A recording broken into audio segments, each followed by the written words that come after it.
tema de hoje do Estúdio News é a violência doméstica no Brasil. Para conversar com a gente, temos Fabiola Sucasas, promotora de Justiça do Ministério Público de São Paulo e secretária executiva das Promotorias de Enfrentamento à Violência Doméstica e Familiar contra a Mulher da capital. Doutora, seja muito bem-vindo e, antes de mais nada, obrigado pela participação aqui conosco. Eu que agradeço a Record News pela oportunidade de estar aqui com vocês. Doutora, eu queria começar a nossa conversa justamente olhando para o cenário atual. Como é que a senhora vê as políticas de enfrentamento, o enfrentamento do Estado contra a violência doméstica, em que grau que a gente está? Bom, primeiro é importante lembrar que esse ano a Lei Maria da Penha vai completar 18 anos, ou seja, atingindo a sua maioridade. É muito importante a sua pergunta porque tivemos avanços, mas estamos diante de uma lei que tem sido muito alterada, muitas modificações foram apresentadas ao longo desses anos e exigindo não só do legislativo, também do judiciário uma adaptação, mas principalmente do Poder Executivo a sua efetividade. Afinal de contas, a Lei Maria da Penha trata da violência doméstica familiar contra a mulher, mas não é uma lei destinada apenas ao sistema de justiça criminal. Existe aí toda a necessidade de se apoiar em um atendimento amplo e qualificado para vítimas. O que eu posso dizer é que nós temos pesquisas, principalmente como fonte, o Fórum Brasileiro de Segurança Pública, que aponta que o Brasil ostenta um dos seus maiores índices em todas as formas de violência doméstica e familiar contra a mulher. Aumento de feminicídios em 6,1%, aumento das agressões, aumento das ameaças em aproximadamente 7%, aumento também do assédio sexual, aumento da importunação sexual,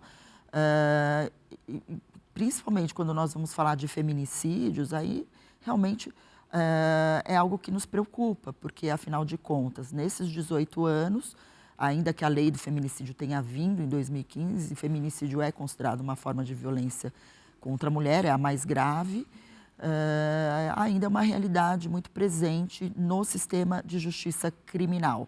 Esses dados são dados oriundos das Secretarias de Segurança Pública, logicamente que nós precisaríamos concatená-los com dados da saúde, que também é uma fonte muito importante, às vezes que mostra uma alta ou subnotificação desse quadro que se opera no âmbito da segurança pública, mas é um dado que, se comparado com anos anteriores, de fato nós constatamos esse aumento. O feminicídio não tem o que questionar, não vamos falar aqui que as mulheres resolveram falar mais, né? São mulheres ali que morreram, esses corpos foram atendidos pelo IML, e existem as certidões de óbitos dessas mulheres. Mas temos boas notícias nesse caminho, acho que talvez vale aí a curiosidade aqui da Record News. Claro.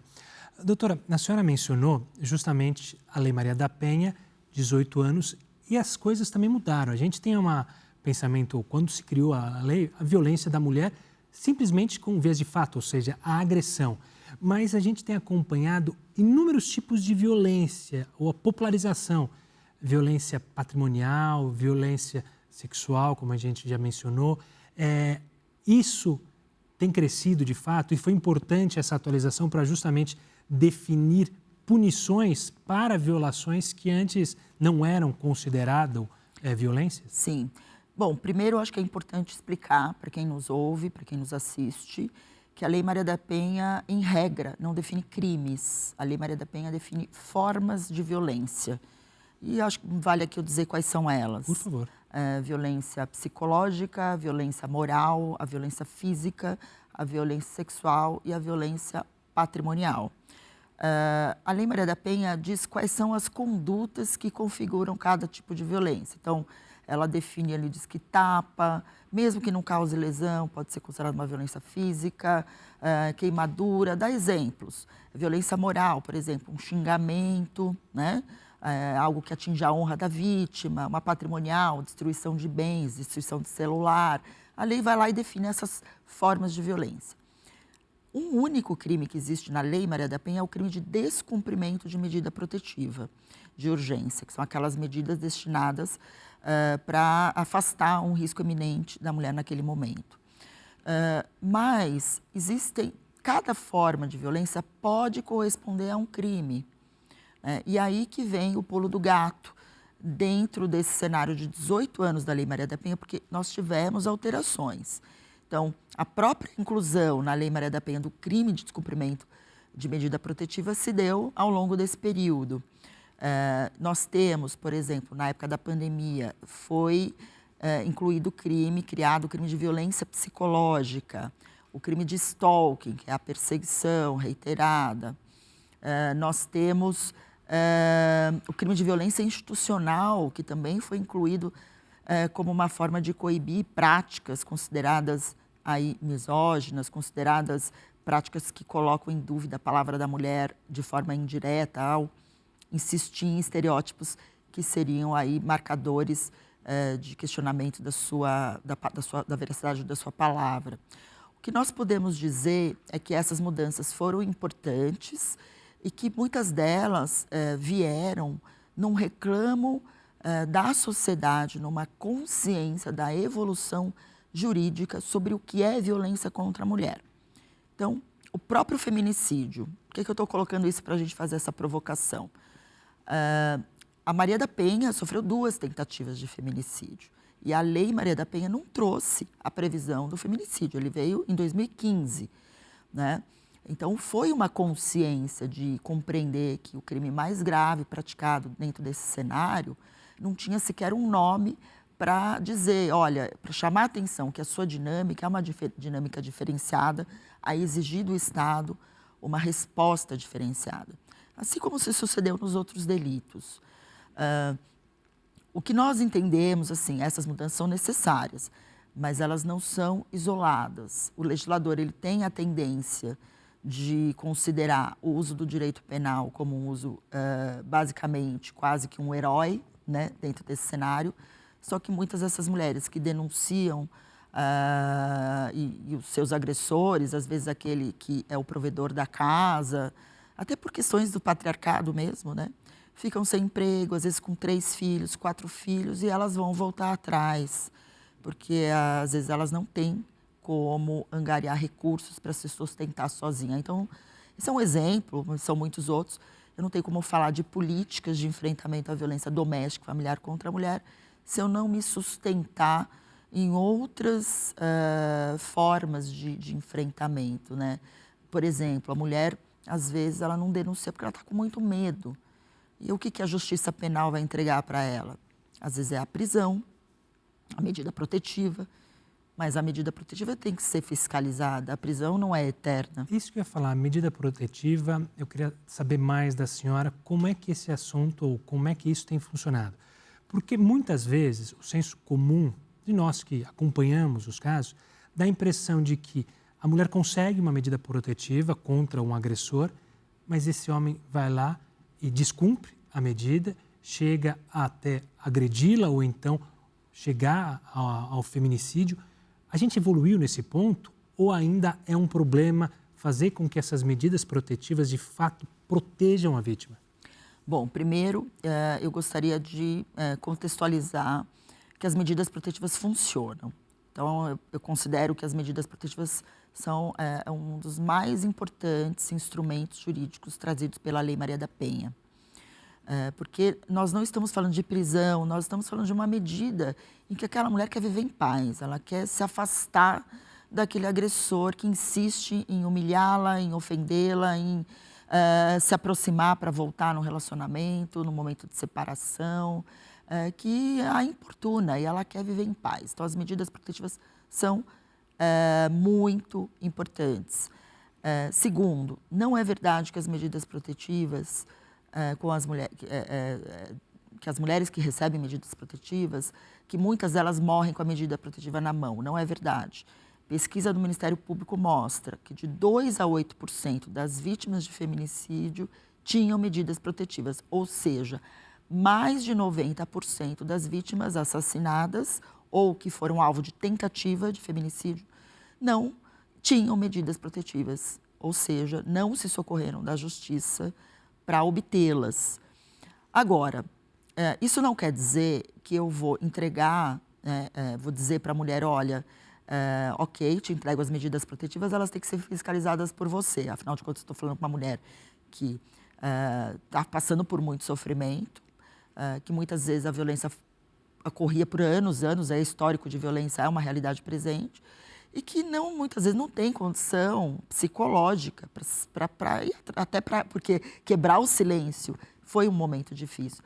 Então, lógico que a fiscalização não tem que ser entregue para a mulher. Ela é a parte mais vulnerável da história, ela é vítima. Quem tem que se incumbir com a fiscalização é o poder público, ou através da polícia militar, que faz parte aí da gestão de governos do Estado, ou das políticas municipais, e aí o exemplo muito importante que eu gostaria de dizer, do Ministério Público de São Paulo, em parceria com vários municípios, que é o Guardiã Maria da Penha, na fiscalização das protetivas, mas não apenas para repelir o agressor, lógico que é um dos objetivos, mas também para acolher aquela vítima, proteger aquela vítima. Por isso que ela é voltada para a vítima, para fazer uma visita periódica para saber entender qual o risco que ela corre e até que ponto ela estaria mais ou menos suscetível à quebra dessa medida por parte do agressor.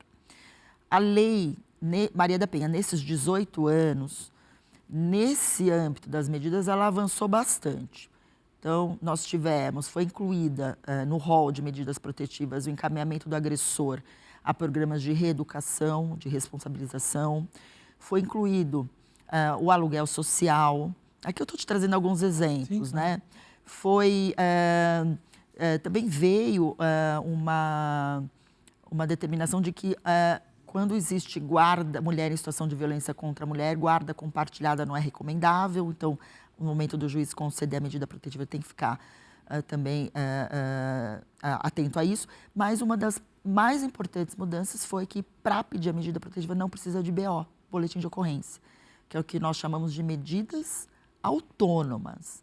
São desvinculadas de boletim de ocorrência. Isso reforça aquilo que eu falei para você antes, porque a lei exige como requisito a existência de uma violência e risco. A violência não necessariamente é crime, né? Então, a mulher anuncia a situação de violência, o juiz vai avaliar se tem a situação de violência.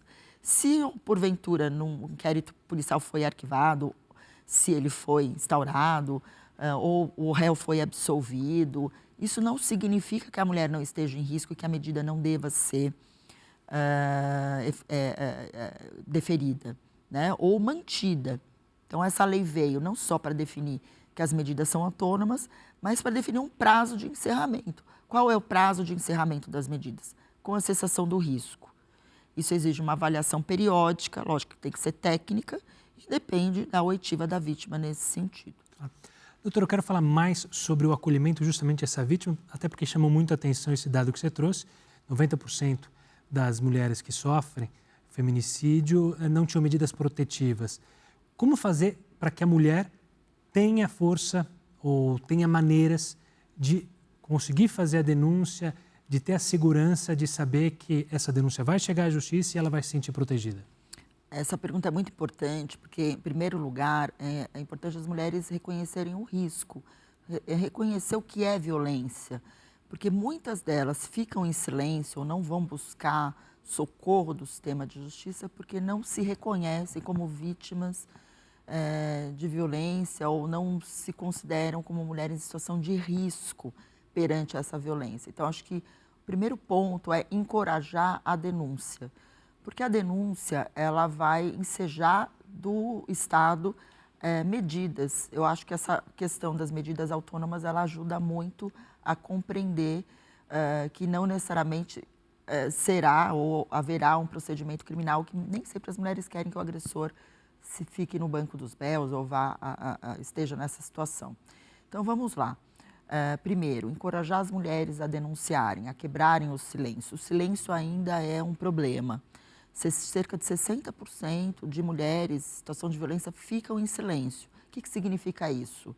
Elas não registram as suas ocorrências ou não falam sobre ela, porque registrar tudo bem, nós temos as denúncias registradas na polícia, mas às vezes a quebra do silêncio significa procurar ajuda de um familiar, procurar a igreja, porque às vezes a igreja é um lugar, né, que ela pode se socorrer, né, buscar ali informações para buscar serviços especializados, amigos, né, buscar redes de apoio, familiares. Então, quebrar o silêncio não necessariamente fazendo uma denúncia criminal. Busque informações na unidade básica de saúde mais próxima, né, para compreender se ela está em situação de violência, vive um relacionamento abusivo e se ela está em situação de risco. Por que eu digo isso? Porque a violência doméstica, ela, primeiro, numa relação, ela não acontece de um dia para o outro. É algo que vai se construindo e se perpetuando em escalada. Então, muitas vezes ela começa com uma humilhação, às vezes um controle, um ciúme, né? Até sugiro que quem nos assiste vá procurar lá na internet o violentômetro, que você vai encontrar. Essa escalada começa com um controle, um ciúme, né? Na verdade, uma prática que é travestida de ciúme, quando na verdade é um controle, que ela controla os amigos, isola de familiares, o isolamento é um sinal de alerta. Depois parte para as agressões mais aquelas que são mais explícitas, como às vezes quebra objetos, né? Aquela situação da pessoa, às vezes ela não dá o soco na cara da mulher, mas quebra o vidro do carro, né? Quebra algum objeto dentro de casa. São violências explícitas que já sinaliza ali o tal do sinal amarelo. Até violências mais explícitas, ameaça com arma de fogo, com faca. Então, essa escalada, ela pode sim significar um final feminicida. O feminicídio é considerado uma morte evitável, evitável. E existem maneiras de você avaliar o risco. Então, esse risco ele tem que ser mapeado com um acolhimento, um atendimento especializado.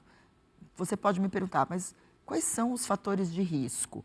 Por exemplo, ser uma mulher negra já é um fator de risco, porque existe o reconhecimento de que as maiores vítimas são as mulheres negras.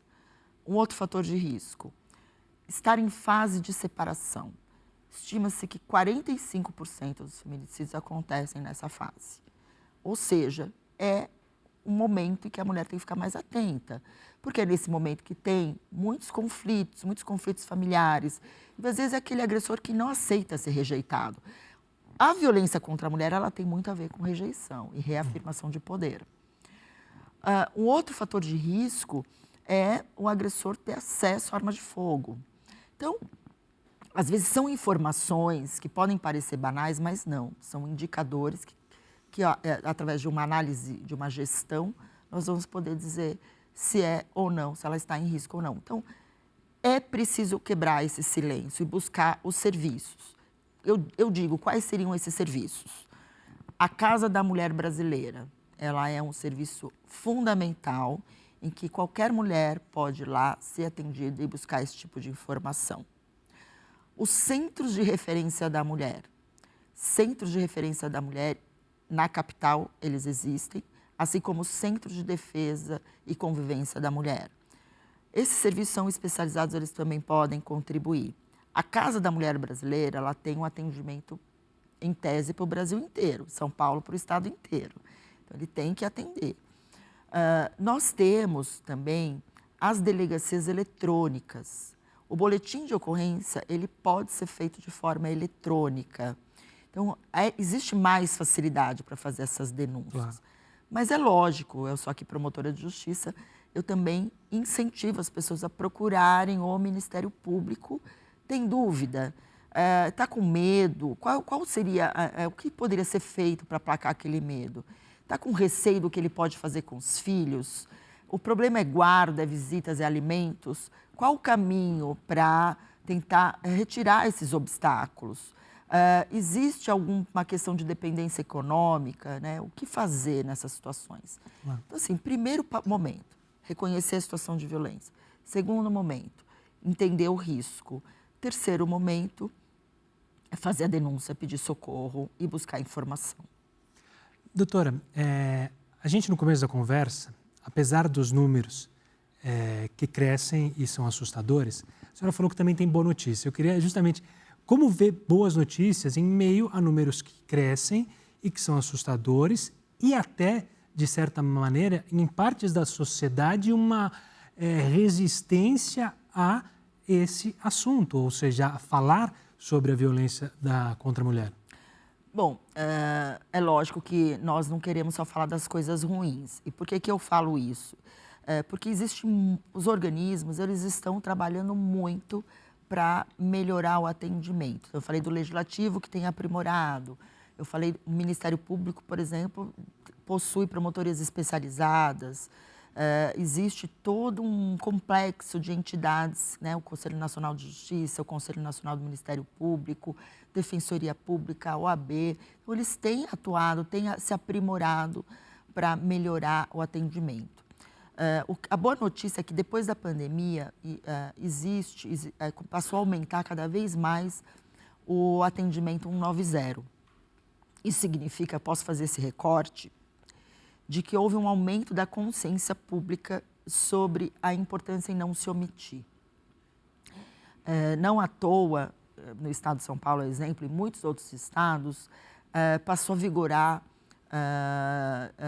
legislações em que condomínios, em que síndicos precisam se comprometer a acionar a polícia caso ocorrer alguma situação de violência.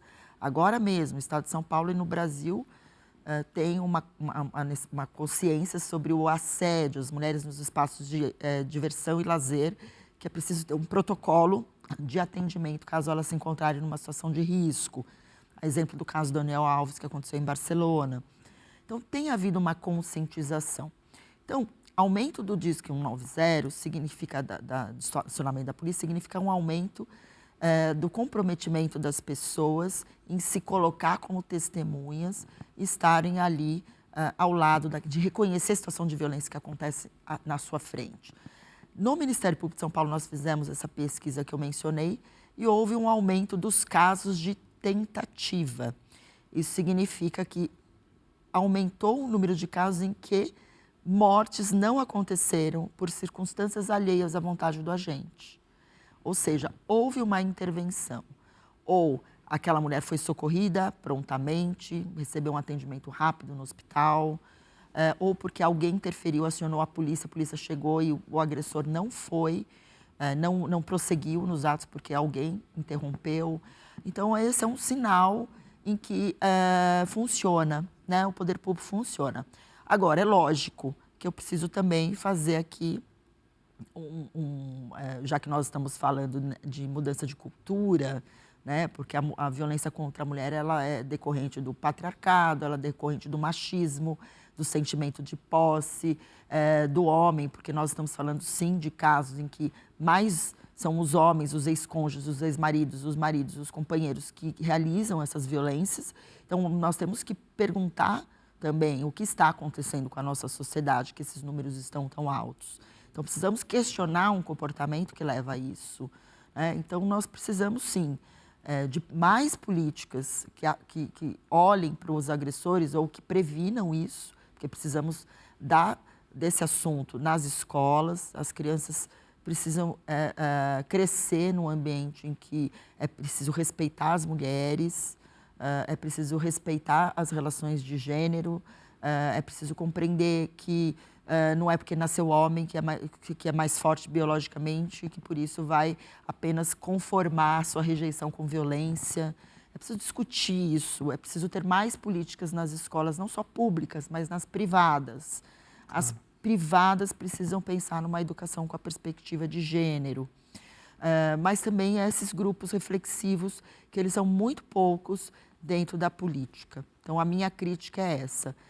E, logicamente, ampliar as políticas de fiscalização das medidas protetivas pelas prefeituras, porque as prefeituras, elas não só têm a possibilidade de ampliar e qualificar os serviços da assistência social para prestar um acolhimento às vítimas de violência, mas também implementar os grupos reflexivos e implementar também programas como Guardiã, através da qualificação das suas guardas civis, e com isso realizar parcerias com o Ministério Público. Doutora, ainda nesse olhar positivo para as mudanças que têm acontecido no Brasil, recentemente o Supremo Tribunal Federal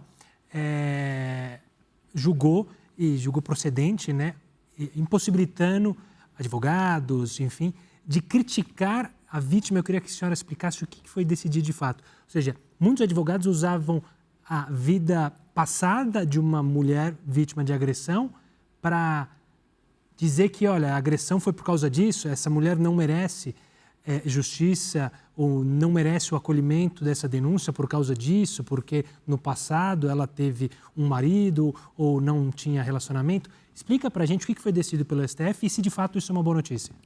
Bom, com certeza, o STF, através da ação de descumprimento de preceito fundamental 1107, adotou a decisão de que todos os tribunais de justiça, todos os tribunais federais, enfim, toda a justiça tem que resguardar aquela mulher ouvida naquele ambiente, a que não se questione a sua moralidade ou a sua vida pregressa, para colocar em dúvida a sua palavra ou para tentar deslegitimar a acusação.